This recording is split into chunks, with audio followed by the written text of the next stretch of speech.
Hello mga kabibig! Welcome back sa ating bagong YouTube channel. Ito ang pinakamaingay na YouTuber sa lahat ng YouTube. Ako si Kabibig, maglebak-lebak na ito with evidence. Ako po, parang nilusaw ni Pinglakson si Cheese Escudero sa kahihiyan dahil sa mga blankong Bicam report. Deny ng deny si Cheese Escudero na walang blankong Bicam report. Sabi ng ilang netizen, ano ba yan si Cheese? Noon hangang-hanga ako sa kanya kasi talagang ipinaglalaban niya kung ano ang tama. Pero ngayon, nabusalan ba ang bibig ni Cheese? O nagtanga-tangahan na lang si Cheese kasi mahirap naman, Senate President. So kailangan mo talagang idepensa ang BBM administration. Nako mga kabibig, kaya lusaw na lusaw, Cheese Escudero, sa explanation ni Ping Lacson. Buti pa itong si Ping Lacson. Alam niya kung ano ang dapat gawin kung may mga nagkaroong blankong Bicam report at bakit nakalusot ito. Marami ng mga senador ang nagsasabing may blankong Bicam report. Pati nga si Raul Manuel nagsasabi talaga na maraming pages ang blanko. Bakit itong ibang senador na ito pang mga senador na pumirma, kasi nakakahiya naman pumirma ka, tapos malaman mo pala may mga blankong Bicam sa Bicam report, sasabihin mo, oo nga, may blanco, pasensya na, nagpirma ako. Mukhang ka, tawa-tawa ka, mukhang hindi mo ginawa ang trabaho mo. So it means, kabibig, yung mga hindi pumirma ay talagang binasa, tiningnan ang Bicam report. Posible. Pero yung pumirma agad, ay baka hindi tiningnan talaga ang Bicam report, 'di ba? Yung mga pumirma kasi sabi nilang walang blankong report talaga ba? Kaya tawang-tawa ang ilang mga netizen at napaghalataan kung sino talaga ang mga marurunong na senador. Yung mga senador na binabasa kung ano ang pinipirmahan at kung ano ang para sa taong bayan. So heto si Ping Lacson Kabibig, makinig tayo sa kanya para hindi tayo maging mukhang tanga at hindi tayo mabubudol. Kasi grabe yung mga pambubudol ngayon ng mga ilang politiko. Let's listen mga kabibig. Alokasyon kung magkano? Yun ang unang-unang anomalya o controversy. Kasi pag pumirma ka ng Bicam report, kasi alam niyo yung Bicam report, subject to ratification, hindi pa final document yun. Correct. Although, Correct. pagdating sa plenary ng both houses at ira-ratify, hindi pwedeng amyendahan na yung Bicam report. It is only subject to rejection or ratification. Hindi nangyayari yung eto na yung Bicam report, magkakaroon pa ng debate pa sa, of course, pwede mangyari yun, bago mag-ratify, pwede may tumayo at mag-question. Ang mangyayari doon, i-reconstitute yung Bicam, ibabalik sa Bicam yung report, yung committee report, para pag-aralan muli. Pwede sana nangyari yon dahil kung nakita ng ilang senador at na-question nila sa floor bago magbotohan sa ratification, na may mga blanco, valid yung ground para ibalik uli sa Bicam, mag-reconstitute yung Bicam. Ito kasi yung ginawa ni Senator Amy Marcos na talagang nag-privilege speech pa nga si Senator Amy Marcos na bakit may mga ganitong blankong mga dokumento. Talagang binusisi ni Senator Amy Marcos pero hindi sila pinansin. Si Bato de la Rosa pumunta sa Bicam meeting. Tapos humingi siya ng ng palugit ng ilang araw para tingnan talaga ang Bicam report pero hindi pinagbigyan. Pagdating ni Bato doon, marami nang pumirma, may mga ilang senador ang pumirma. Kaya siya nag-walk out, umalis. Kasi humihingi siya, tawag dito, humihingi siya ng kopya para basahin niya. Hindi So anong nangyari, naipasa ang Bicam report na may mga blanco. At hindi i-ratify muna. Maski ma-delay yung pagpapasa ng budget at abutin pa ng Enero para magkaroon ng ilang panahon na magkaroon ng reenacted budget, mas mahalaga yon. Mas mahalagang ma-correct yung mga mali. Kasi hindi pwedeng merong blanco. Noong 2018, natatandaan ko, para sa 2019 budget, meron din ganyan nangyari. Pero iba naman yung, parang deja vu nga ito nung malaman ko tungkol sa mga blanco. Kasi ang nangyari noon, nag-ratify kami, nag-ratify yung House sa ilalim ng ni Speaker GMA pa ito noon. Napansin namin ng mga staff ko, teka muna, parang magkaiba yung na-ratify namin sa Senado, na yung ganun din ang na-ratify na para faithful reproduction yan ng Bicam report, yung enrolled bill. Pero nang nakita namin yung enrolled bill, ni Senate President Soto, nakita namin na teka muna, magkaiba yata ito. Oh. Merong para na mamasyal na 75 billion pesos worth of different projects Uy. na nasama sa enrolled bill na hindi kasama sa ratified version o ratified BICAM report. Itong klaseng senador Ping Lacson ang kailangan natin kabibig. Kasi binusisi talaga. O tingnan mo si Chis Escudero. Siya pa ang nag-deny ngayon. Maraming senador ang sasabing may blanco. Ano bang ginawa ni Chis? Hindi ba niya inaral to, tiningnan to, binasa to? Diba kabibig? Tapos siya deny na deny ngayon. So pinursyon namin ito. Pinagbigay alam namin kagad sa Malacanang. And si Pangulong Duterte through ES Bingbong Medialdea, kinausap namin, nag-usap-usap muna kami. Ang maganda noon, nagkakausap kami ng majority sa minority. Nagpulong kami noon, Senate President Soto, Senator Drilon ng minority bloc. Si Senator Loren Legarda, siya yung Finance Committee Chairperson. Tapos si Senator Gringo Honasan. So, kinusulta namin kasi walang lawyer sa amin. Kinusulta namin si Senator Frank. Ano magandang gawin ni Espirito? Kasi baka masisi naman siya. Tama. Kapag hindi niya pinirmahan yung enrolled bill, madi-delay yung budget kasi Disyembre na yon. Maganda yung sinuggest ni Senator Drilon na parang i-annotate para bang i-qualify yung pagpirma. At yung ganun nga ginawa ni Senate President Tito Sen, na sinasabi niya doon sa pinirma niya, yung nakapaloob sa aming niratify na BICAM report, hindi ko pinipirmahan yung enrolled bill mismo. Parang kinwalify niya. So anong nangyari?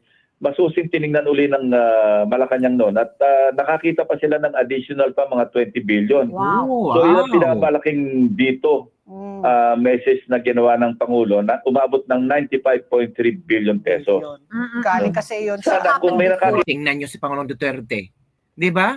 Yan ang pagbusisi para sa budget. Si BBM. Binusisi ba? Ang gulo-gulo nga. Di ba?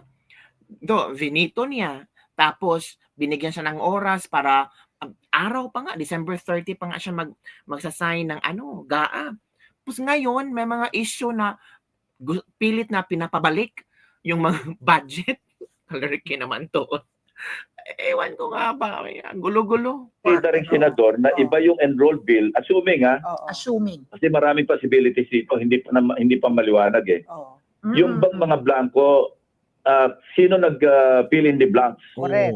Kung yung mga blanco sa BICAM report, doon sa Senate version, na siya ring, I assume, na BICAM report ng House, napila pa nito, noong pinrint yung enrolled bill, dapat bagsakan ng sisi rito, yung House. Kasi ang nagpiprint ng enrolled bill, House hindi naman Senate eh. Kasi kaya nga nangyari nun, iniba nila yung enrolled bill doon sa ratified na BICAM report. So kung gano'n na nangyari, ang bunto ng sisi dapat nasa House of Representatives. Ngayon mga kabibig, nagsalita ba si Zaldico? Nagsalita ba si Martin Romualdez? Nagsalita ba itong si Stella Kimbo? At yung ibang pumirma sa Kongreso? Hindi. Sino ang pinagsalita nila? Si BBM. Si Lucas Bersamin. Wala namang pakialam si BBM dito eh. Kasi nagsimula lahat sa House. Yung nag-fill in ngayon. Sino ang nag-fill in sa Kongreso? Yun ang dapat imbestigahan. 'Di ba? Yun ang dapat tingnan. Kasi pera ito ng taong bayan. Yun ang pinopoint out ng maraming Pilipino. Sino ang nag-fill in para makumpleto ang BICAM report, para ma-proceed sa GAA, para ma-receive ni Pangulong Bongbong Marcos, pirmahan niya, na kumpleto na. Di ba mga kabibig? May part din ng Senate kasi bakit hindi nyo pinoint out. Teka muna, may mga blanco ito. O kaya, yung BICAM report na na-ratify natin, na iba sa enrolled bill. Ang isa pang problema na mas siguro, mas malaking controversy, kung as is, may mga blanco, I think most of the mga blank na appropriations nasa DA eh. Department of Agriculture, meron sa NF, meron sa PCA, meron sa Fisheries, Office Irrigation. of the Oo. Secretary. May mga ganon, ano. Mm-mm. Nakita ko mismo kasi napadala na ko ng kopya. Yeah. Oh. And at least 14 senators ang nakapirma Oh. doon sa BICAM report na may mga blanco. Oh. Oh. So, doon pa lang sa ginawa ng Senate, medyo may problema na kasi blanco. Yeah, Mm-mm. yeah. Kung ang balikan ko yung kung ang pag-fill up ng mga blanco ay nangyari sa pag-enroll ng doon sa enroll bill, ang kasalanan nasa House. Pero kung naipasa yung enroll bill na isa na may mga blanco pa rin, eh sino na nag-fill up ng mga blanks? Eh di malamang yung DBM or kung sino man yung mga ahensya pa na bago isumiti sa Pangulo para pirmahan yung mismong GAA, eh napilapan pero ng executive branch. Mas anomalous yun kasi ang executive branch hindi pwede mag-amyenda. Pwede lang mag-veto, mag-line item veto, pero hindi pwedeng ibahin ng Malacanang kung ano yung tinransmit sa kanyang enroll bill. Hindi pwede mag-amyenda. Kailangan talaga itong imbestigahan mga kabibig. Kailangan merong magsampa ng kaso sa Supreme Court. Sana si Congressman Ungab, sana si Pangulong Duterte. Kasi para maimbestigahan ito, para managot ang dapat managot at kailangang i-call out itong budget natin. 'Di ba? Amyenda. Oo. So yun ang dapat tingnan natin. Madali lang namang makita yan para ma-pinpoint natin yung responsibility.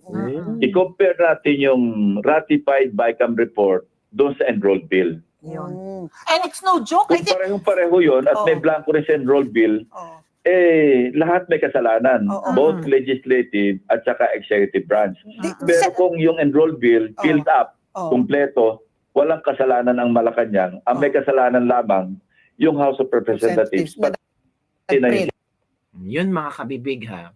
So kailangan talaga makita ang enrolled bill, ang BICAM report para malaman natin kung sino ang may kasalanan. So inexplain na ni ex-Senator Ping Lacson ang posibleng managot sa pag-fill up ng blankong BICAM report mga kabibig. Diba? Grabe. Ito the Filipino taxpayer deserves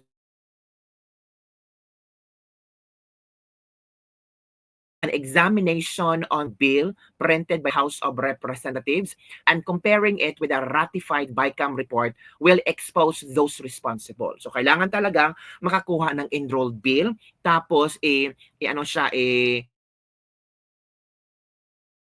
compare sa ratified BICAM report. Unless, sabi pa ni ex-Senator Ping Lacson, unless we examine the enrolled bill that Congress transmitted to Malacanang, we can't determine yet who filed or filled in those blanks, House of Representatives or Malacanang. A BICAM report cannot be amended. It is only subject to being ratified or rejected or either both houses. If the enrolled bill is different from the ratified BICAM report, the House of Representatives being in charge of the printing should explain. As in the case of the heavily voted 2019 GAA, if the enrolled bill still contains blank spaces, the burden shifts to the executive branch, particularly the Department of Budget and Management. So kung example, kung ang enrolled bill ay meron ng nakalagay na mga tawag dito mga yung sa blanco, ikukumpara nyo sa bicameral ratified BICAM report.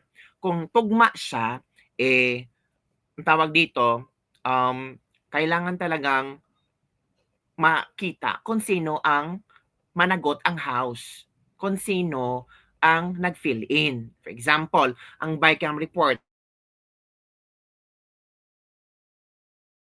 ang bill ay meron na naka-fill up doon, so ang managot House of Representative. Pero, ito ang nangyari. Pero if the enrolled bill still contain blank pages and the BICAM report still contain blank pages, ang managot dyan, kasi ang GAA, meron ng GAA, okay, enrolled bill, blanco. BICAM report, ratified, blanco. GAA, kompleto. Ang managot dyan, ang Department of Budget and Management. Gets nyo ba mga kabibig?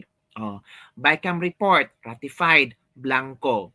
Enrolled bill, walang blanco. Ang managot dyan, House of Congress.